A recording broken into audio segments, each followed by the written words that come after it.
২০২৩ সালের অক্টোবরে বিশ্বকাপ বাছাই পর্বের ম্যাচে খেলতে নেমে উরুগুয়ের বিপক্ষে চোট পেয়েছিলেন নেইমার জুনিয়র। এরপর থেকে তারকা ব্রাজিলিয়ান এই ফরোয়ার্ড ক্লাব ও জাতীয় দলের হয়ে আর কোনো ম্যাচে মাঠে নামতে পারেনি। লম্বা এই ইনজুরি তাকে বাহিরে রেখেছে অনেকগুলো ম্যাচ থেকে।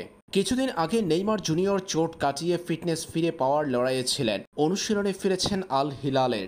বিভিন্ন গণমাধ্যমের খবর ছিল খুব দ্রুত সময়ের মধ্যে আল হিলালের জার্সিতে দেখা যাবে নেইমারকে। সেপ্টেম্বরে ফিফার উইন্ডোতে ব্রাজিলের 2 ম্যাচে খেলতে পারেননি নেইমার।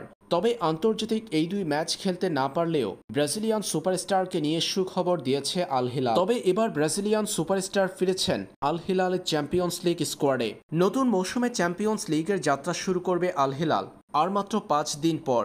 কাতারের ক্লাব আল রায়ানের বিপক্ষে 17 সেপ্টেম্বর মাঠে নামবে নেইমারের আল হিলাল। এএফসি চ্যাম্পিয়ন্স লিগের স্কোয়াডে নেইমার জুনিয়রকে রেখেছে আল হিলাল। জানা গেছে নেইমারকে দেখা যাবে ক্লাবটির জার্সিতে এএফসি চ্যাম্পিয়ন্স লিগের ম্যাচে।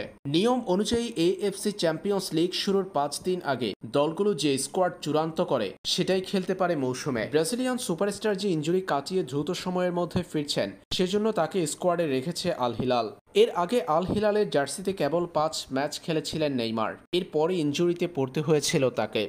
তবে এবার আল হিলালের চ্যাম্পিয়ন্স লিগ স্কোয়াডে নেইমারকে রাখায় ভক্তরা আশায় আছে দ্রুত সময়ের মধ্যে ব্রাজিলিয়ান এই সুপারস্টারের খেলা দেখবে বলে।